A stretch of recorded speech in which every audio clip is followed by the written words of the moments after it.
माजिद अली जी एक बार फिर हमारे साथ हैं। आपने 2024 का लोकसभा चुनाव बहुजन समाज पार्टी के टिकट पर लड़ा था सहारनपुर से, लेकिन जीत नहीं पाए थे। उसके बाद बसपा से भी निकाल दिए गए थे। पूछ लेते हैं, कोई नया घर मिला कि नहीं मिला अभी तक माजिद भाई? नहीं, मुझे सच में अभी कहीं जाने की ज़रूरत नहीं, क्योंकि अपना पुराना घर तो है ही है। भले निकाल दे, हम तो अपने नेता ही मानते बहुजन समाज पार्टी को और बहन जी को। तो अभी कोई ऐसा वो नहीं किया फैसला, अभी तो जहाँ है ठीक है। चर्चाएं हैं कि उपचुनाव की बाट देख रहे हैं आप तो, कि भाई उपचुनाव हो जाए उसके बाद देखते हैं क्या कुछ डिसीजन लिया जाए। हाँ, उपचुनाव भी होगा ही, और उपचुनाव में अच्छा ही होगा। सबको अपने अपने जोर आजमाइश पता चल जाएगी कि क्योंकि अब के शायद ये सब अलग अलग लड़े, तो सबको अपना वजूद पता चलेगा कि किसे क्या मिलता है। अच्छा, जो सरकार जो वक्फ बिल में जो संशोधन करने जा रही है उसको लेकर काफ़ी हंगामा मचा हुआ है, विरोध कर रहे हैं काफ़ी लोग। क्या आप भी उसके विरोध में हैं या पक्ष में हैं? नहीं, मैं उसके बिल्कुल फुलजोर विरोध में हूँ, क्योंकि वो मुस्लिमों की संपत्ति है, उसमें सरकार का दखल बिल्कुल होना नहीं चाहिए। ये जो वक्फ करते हैं, ये जैसे मान लो मैं हूँ, मैं अपनी 20% प्रॉपर्टी वक्फ करता हूँ कि इससे जो इनकम होगी, जो इससे जो भी इनकम होगी, जो मैं 20% वक्फ करूँगा, वो गरीबों को मिलता रहे हमेशा के लिए। जो गरीब मजलूम कमज़ोर लोग रहते हैं, जो जैसे ज़कात होता है, ऐसे हम लोग वक्फ करते हैं कि मरने के बाद इंसान को कुछ ना कुछ उससे गरीब लोगों को जिन्हें फ़ायदा पहुँचेगा, उनसे कुछ सवाब मिलता रहे। ऐसा इस्लाम में हमें बताया गया कि अगर आप अपनी प्रॉपर्टी कुछ वक्फ करके जाओगे तो मरने के बाद भी कुछ ना कुछ उसका अज़र आपको मिलेगा। तो सरकार का तो इसमें कोई मतलब होना ही नहीं चाहिए, सरकार को इसमें दखल देना ही नहीं चाहिए। कुछ लोगों की मैं सुन रहा था डिबेट में भी कि जी इसे क्रश कर देना चाहिए। वक्फ क्यों कर देना चाहिए, किस लिए? उसने कहा कि जी इनके पूर्वज हिंदू थे। ठीक है, मान लिया पूर्वज हिंदू थे हमारे, उन्हें इस्लाम धर्म अच्छा लगा, उन्होंने इस्लाम धर्म कबूल किया, इस्लाम में दाखिल हो गए। उन्होंने अपनी प्रॉपर्टी दी ना वक्फ को, सरकार की तो नहीं दी, किसी और की ज़बरदस्ती तो छीन के नहीं दी। वक्फ करी हुई प्रॉपर्टी सिर्फ मुस्लिम समाज का उस पर अधिकार है, हक है, बाकी किसी का उस पर हक अधिकार नहीं है।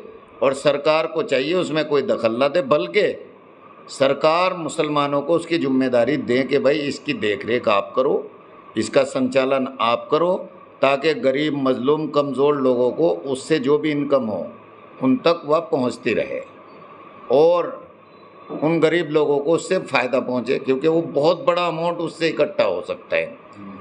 लेकिन सरकार जो उस पर गोंडली मार के बैठी है, दबा के बैठी है, अब देखो उससे किसी को कोई फ़ायदा नहीं पहुंच रहा है। सरकार को भले ही कुछ फ़ायदा पहुंच रहा हो, वरना उस पर चारों तरफ डाकू बैठे हुए हैं। कोई सहारनपुर में सेटिंग करके बेच लेता है, कोई किसी और शहर में बेच लेता है, जबकि ये संपत्ति सिर्फ गरीब कमज़ोर मजलूम लोगों को उनसे जो इनकम हो, किराए के रूप में या पगड़ी के रूप में, जिस तरीके से भी आए, वो उनको मिलना चाहिए। उनके बच्चे तालीम हासिल करें उसके ज़रिए। उन पे अगर घर नहीं है तो उनके घर बार बन जाए। खाने को नहीं है तो जैसे सरकार बांट रही, सरकार ना बांटे, उस प्रॉपर्टी से, वक्फ की प्रॉपर्टी से जो इनकम हो, उससे उनके घर में अनाज, जो भी गरीब कमज़ोर लोग हैं उनके घर पे अनाज पहुंचा दे कि भाई इसको खाओ। तो सरकार उसमें क्यों दखलंदाजी कर रही है हमें पता नहीं, और सिर्फ एक समाज को खुश करने के लिए शायद उसमें सरकार दखलंदाजी कर रही है। अभी एक देवबंद से भी मैंने अखबार में आज पढ़ा है, त्यागी साहब वो भी बोल रहे ये बिल्कुल ख़त्म कर देनी चाहिए। ख़त्म किस लिए कर देनी चाहिए? उसने कुछ दिया है क्या जो ख़त्म कर देनी चाहिए?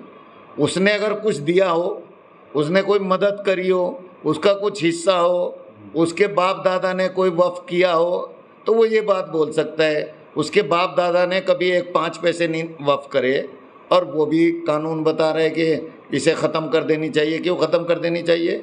आपके बाप दादा ने कुछ दिया है? किसी के बाप दादा ने, जितने वो चैनल पे आके बैठते हैं हिंदू समाज के लोग, क्या उनके बाप दादा ने वक्फ करा है? 1 रुपया भी कभी वक्फ किया है? किसी गरीब मजलूम को दिया है? तो जब किसी गरीब मजलूम को 1 रुपया दिया नहीं, वक्फ किया नहीं, तो उनका क्या हक अधिकार बनता है चैनल पे आके भाषण देने का कि जी इसे क्रश कर दो, इसे ख़त्म कर दो। क्यों ख़त्म कर दे, क्यों क्रश कर दे? सरकार को चाहिए ईमानदारी से जिसकी संपत्ति है उसको दी जाए, ना कि सिर्फ एक समाज को खुश करने के लिए और उसको आप संशोधन कर दे। उसमें कोई संशोधन उसमें ना करना चाहिए।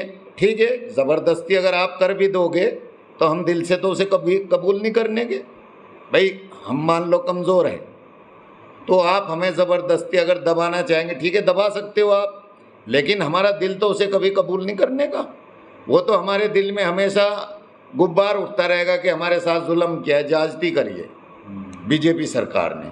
और अगर सरकार इंसाफ करेगी तो हमें खुशी होगी कि भाई देखो बीजेपी सरकार ने सही डिसीज़न लिया है और इंसाफ किया है, उसने किसी के साथ भेदभाव नहीं किया। जैसे मोदी जी और मुख्यमंत्री हमारे आदित्यनाथ जी कहते हैं कि भाई किसी के साथ हम भेदभाव नहीं करते, और आज तक किया नहीं। जितनी भी हमारी योजना चल रही है उसमें कोई हमने भेदभाव नहीं किया, सर्व समाज के लिए चलाई। असल पता अब चलेगा ये वक्फ की जो संपत्ति है कि इस पे आप भेदभाव करते या जिसकी संपत्ति है या उसको वापस लौटाते। अगर ये ऐसा नहीं करते तो इनका दिल साफ नहीं है और ये कभी भी किसी के साथ इंसाफ नहीं कर सकते। अच्छा माजिद भाई, एक सवाल और करूँगा, आखिरी सवाल समझ लीजिएगा। सहारनपुर में इमरान मसूद सांसद चुने गए, उसके बाद अभी कावड़ जब चल रही थी तो पोस्टर लगे थे इमरान मसूद के, तो कभी तो इमरान मसूद के समर्थक आशू मलिक के फाड़ रहे थे, कभी आशू मलिक के समर्थक उनके फाड़ रहे थे। ये हाल तो है कांग्रेस गठबंधन का। इसके अलावा भारतीय जनता पार्टी में भी आप देख रहे होंगे जो राघव समर्थक हैं वो राजीव गुम्बर पर है, अभी कल राजीव गुम्बर भी मीटिंग छोड़। तो दोनों पार्टियों में क्या चल रहा है, इस पर क्या कमेंट करेंगे आप? इस पे मेरा यही कमेंट है कि जो वर्कर हैं उन्हें किसी से दुश्मनी नहीं लेनी चाहिए।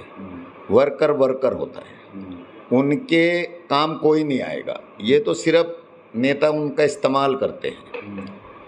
तो आप भाईचारा बना के सबके साथ रहे। और रही भाजपा की बात, वो उनके अंदरूनी मामला, लेकिन हारने के बाद एक दूसरे पे इल्ज़ाम लगाना ये अच्छी बात नहीं। किसी ने कोई कमी नहीं करी, पूरा वोट दिया है। गठबंधन संविधान के मुताबिक जीता है, उसकी जीत हुई कि बहुजन समाज पार्टी का वोट ट्रांसफ़र हुआ है।